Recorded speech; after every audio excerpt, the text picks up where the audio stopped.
Philip Ingram with me. Just very quick reaction from you, Philip Ingram, to that news that 16 and 17-year-olds are going to be allowed to vote across the UK already in Scottish and Welsh elections. They're allowed to vote in those, in those specific assemblies, but we're going to get the vote to decide who runs our country, even though they're kids. I find this mind-blowing. 16, 17-year-olds, you will vote for something that's radical because they think this is great, and they're so easy to be manipulated. Keir Starmer has now just set the conditions for the breakup of the United Kingdom. It's that big.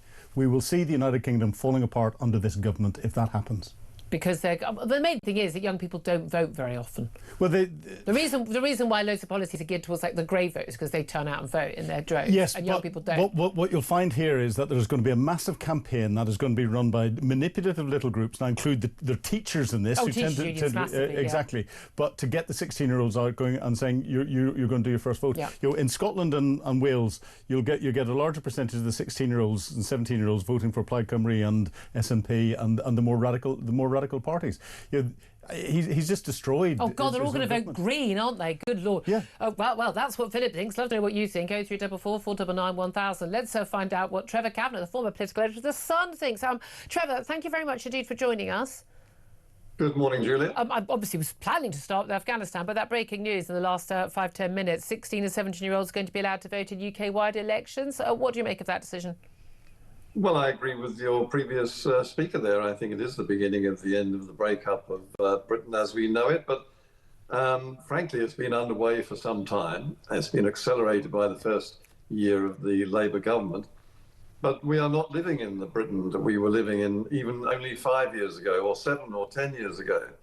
And it is going to change. It is changing before our very eyes. But the idea of giving these youngsters a vote is really handing not just votes to Labour, which they will frantically try to mop up, but also, as you say, to the Greens and to the other fringe parties with whom it may be that Labour has to make a coalition after the next government. So, and we saw how well that worked out for the Germans when they did that.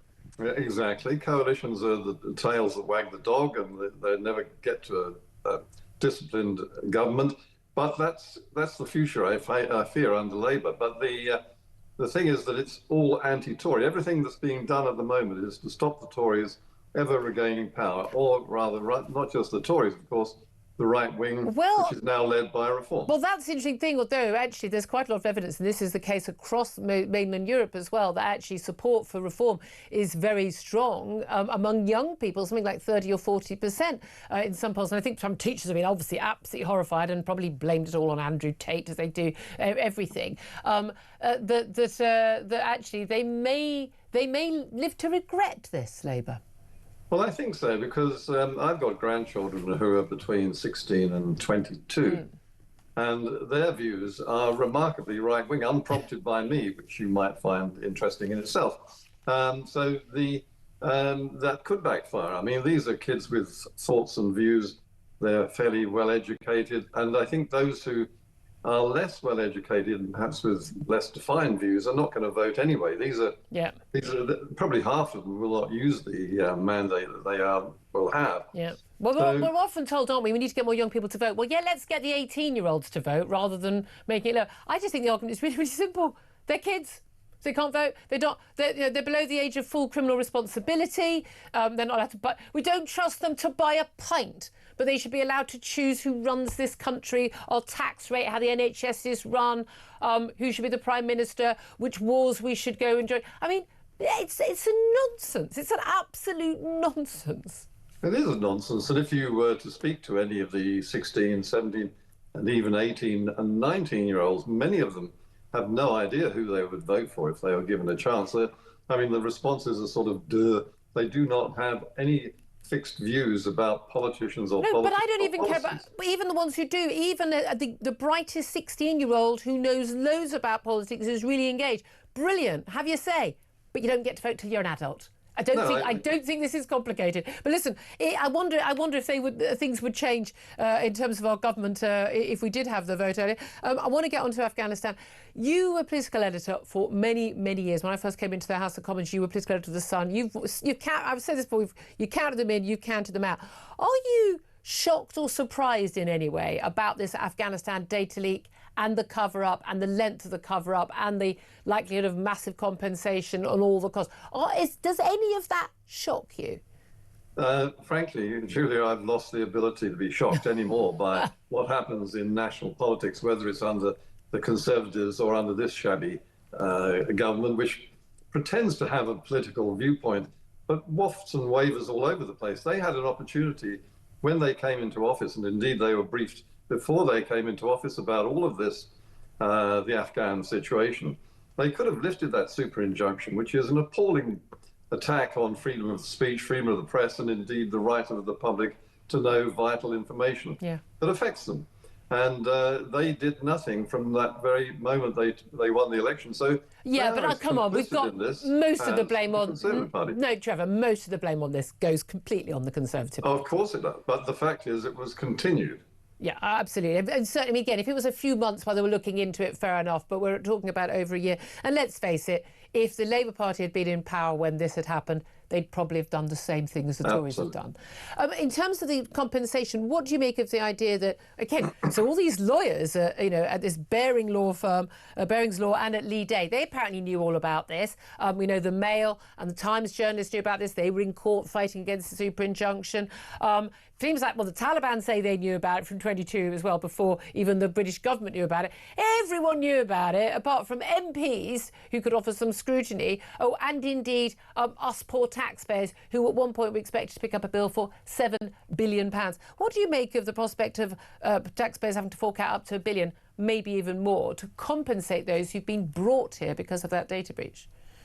Well, I must say, Julia, that listening to talk is like getting into a warm bath of common sense when you listen to some of your callers. And the guy who suggested that they should all have to sign a declaration before setting foot in this country that they will not sue the government for giving them liberty and freedom and the opportunity to live in a democratic country has nailed it, frankly. That should be the first thing that this government does, but it won't, simply because it would breach their human rights. Oh, God. Why didn't I think of that? Of course, absolutely. It is extraordinary, isn't it? And again, we're going to be we've already compensated them for it by giving them a life that's infinitely better than anything they'd have under the Taliban. Again, it does just beg a belief, but we'll be paying for it for years to come.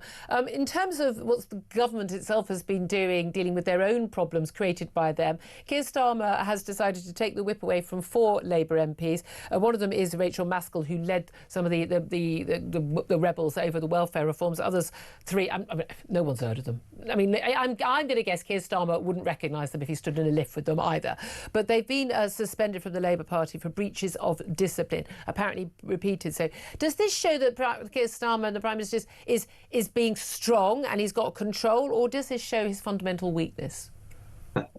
I think that when you come to Keir Starmer, you can't believe a word he says. I mean, he is not just, as he claims to be, ruthless, which is, I suppose, this is a sign of. He's unscrupulous.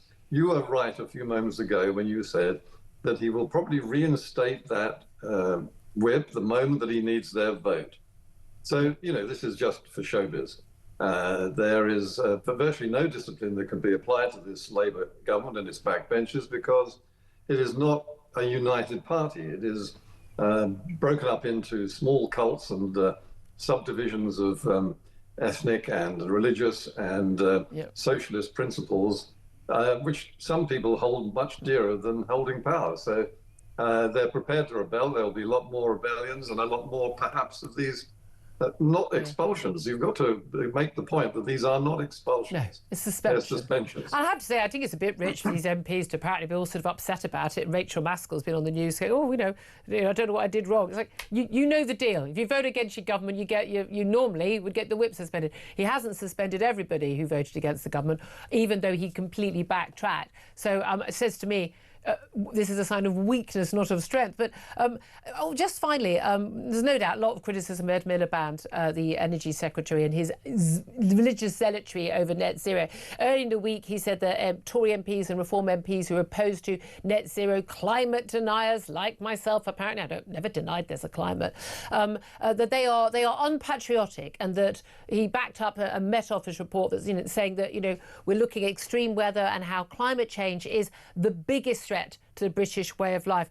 Reform have responded by Richard Tice, the Deputy Leader, telling wind farm companies, you're getting subsidies now from the government. If and when we're elected the next election, you're not going to get any from us. There will be net zero subsidies. So think ahead whether you want to take the deal now, because it's going to cost you a lot more in the future.